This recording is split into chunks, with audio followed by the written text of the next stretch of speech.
Hi everyone, this is Ms. Walker.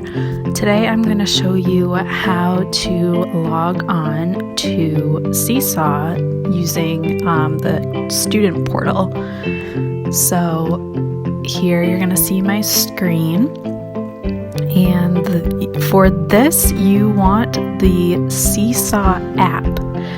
And for the SeeSaw app, it's actually going to be the class app for your student. The class app is different. There's a SeeSaw Families app and there's a SeeSaw Class app.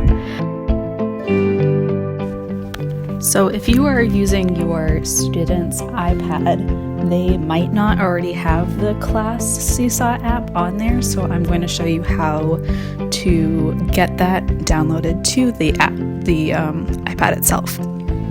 So here you'll see on my screen, I'm actually going to open up an app, and it's called the self-service app. So it is this square with white and different colors. If you can't find it on your student's screen, sometimes there's a lot more apps on there, you are going to pull down your screen from the middle actually, and it will pop up a search bar, and then you will type self-service into there, and it will show up with this self-service app. So once you're in the self-service app, you will have a list of all the apps that are able to get downloaded to your student's iPad. So on here, there are all kinds of different apps. You are going to want to find SeeSaw. It's in alphabetical order. So you'll scroll down to S, and you'll see the class, and you're just gonna hit reinstall. And it will come up and it will say it's already sent. Are you sure you want to reinstall? Or it will just say install. Mine is already on my app, that's why it says reinstall. So you will just want to hit that, and then it will be on your student's screen. So now what I'm going to do is I'm going to click student and insert the student code. For this one, I'm using a test student. So you will use the student code that I have sent to you with your child's code to get into SeeSaw. There we go. So once you're logged in, you will get to see the different notifications that your student has. There'll be inbox of all the different class announcements. So here are all the different class announcements or things that's been posted. There'll be a journal where you get to see things that your teacher has shared. And then especially like these doodles that Miss Kim has sent out, your child can comment on it with their own photo or write their own comment. And then with the activities, this is a great resource. So these are activities that your student's team has put together for them, and a lot of them relate to their IEP goals. So for this, you're actually going to have all the instructions right there. So for this one, there is, let's see, we'll click on the butterfly cycle. So you're going to click on here, and you're going to actually click on the link that pops up, and this will take your student to our YouTube page, and then they can watch the YouTube video that your student's teacher put together for them. And then once they watch that, you're going to tap add response, and this will take them to the assignment. So once it loads, I will show you how to have your student complete the assignment. All the instructions are able to be seen at the top.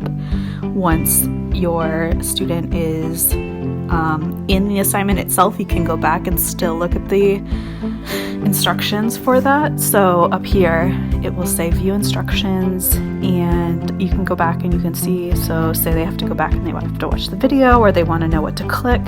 So for this one, all they need to do is drag the words to label the stages. So they're going to drag those and go through and finish that assignment. And then you'll notice there are a page 1 and a page 2.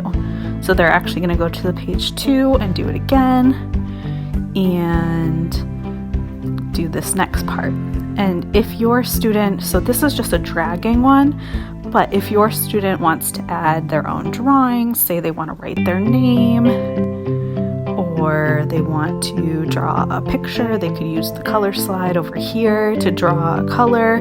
They can also use a text box to type different things in if they would like to do that. They can add that to the top of this.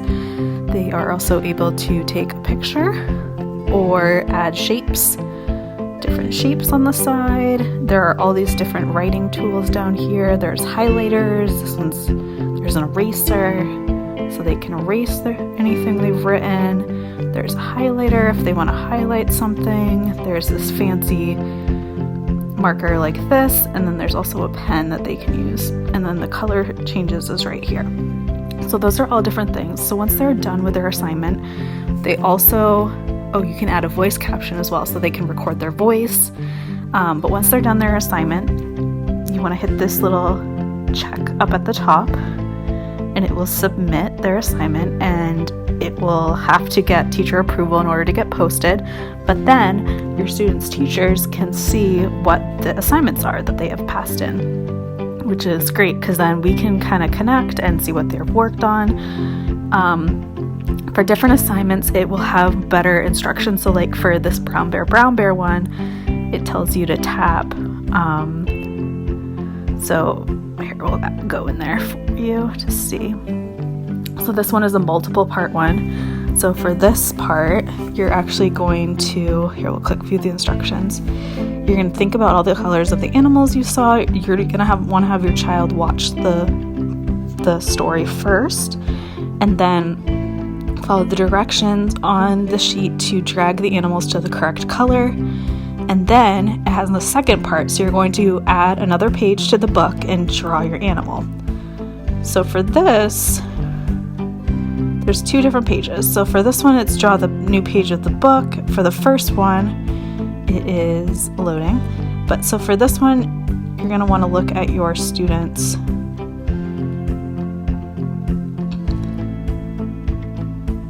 assignment, and it will have a drag and drop feature. And then for this, you're actually going to have them draw their own page. So you'll have them draw their character, and then as the instructions say, you're going to have them write a sentence about their picture using the T feature, and then they're going to use the microphone to read the sentence and then stop recording. And so then once they're done, they're going to hit the check again and add it to their journal.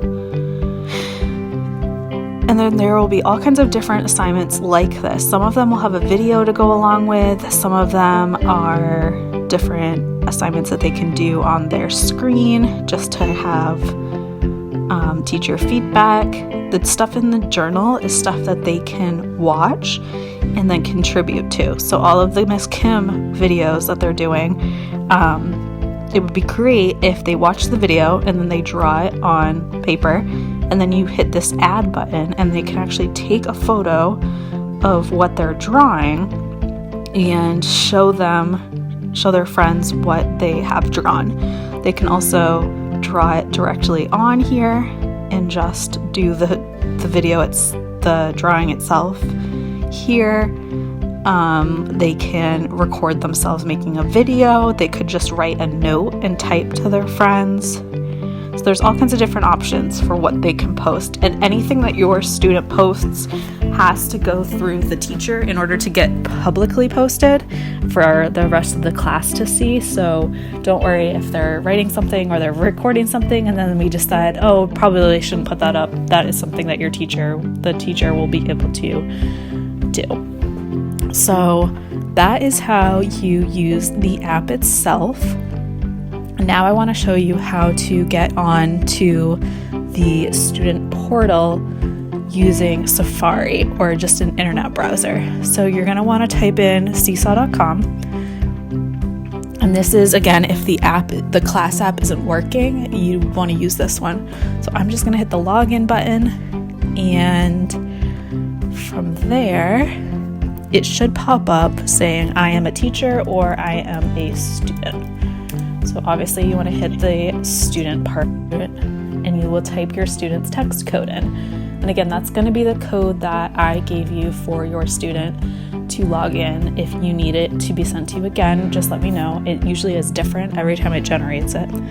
So I'm going to log in there, and then the screen should look very much the same, except it's just on the internet browser. So it will work either way, and the same setup is there.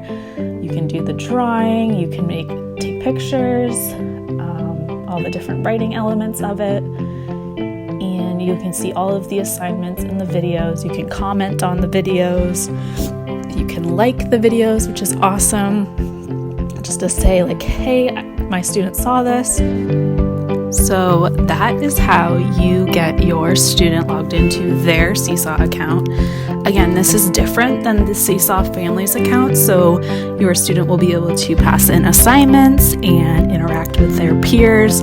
With the family account, you will just see what has been assigned to your student, but you won't actually be able to have your student complete the assignments. So by logging in to the student portal, your student can now complete activities.